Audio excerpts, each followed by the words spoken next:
Mida teha laenukohustustega makseraskuste tekkimisel? Makseraskused ei teki üleöö, aga tegutseda saab kohe. Makseraskused võivad tabada igaüht.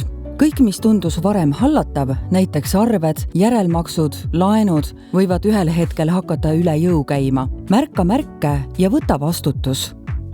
Esimene samm on saada selge ülevaade oma sissetulekutest ja kuludest. Koosta eelarve, nii tead, kuhu raha kulub.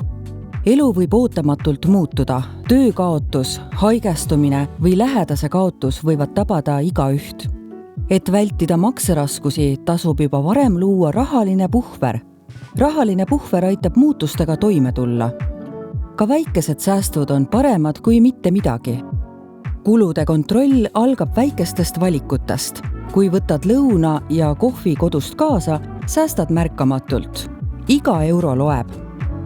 Pea meeles, et asjad ei anna meelerahu.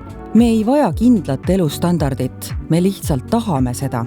Rahaline tasakaal algab teadlikest otsustest ja julgusest otsida abi. Uut laenu võttes ei tasu loota ootamatule rahaõnnele ega tasuvamale tööle. Laenu ei kustuta lootus, vaid tegutsemine.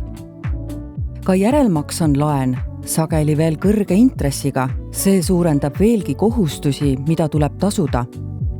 Kui laenude tagasimaksmine muutub raskeks, tasub võtta kohe ühendust laenuandjaga. Mida varem tegutsed, seda rohkem on valikuid ja seda väiksem on oht sattuda maksehäire registrisse, mis raskendab teenus- ja rendilepingute sõlmimist.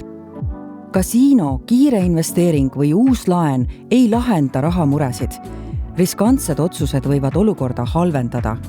Kui aga sõltuvused mõjutavad rahakotti, tuleb nendega tegeleda, nii rahakoti kui enda heaolu nimel.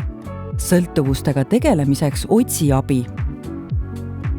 Makseraskuste korral pöördu võlanõustaja poole. Võlanõustaja aitab otsuseid selgeks mõelda ja pakub tuge ka refinantseerimisel.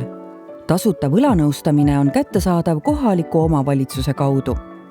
Usaldusväärset infot leiad näiteks Finantsinspektsiooni tarbijaveebist minuraha.ee ja mitmetest teistest.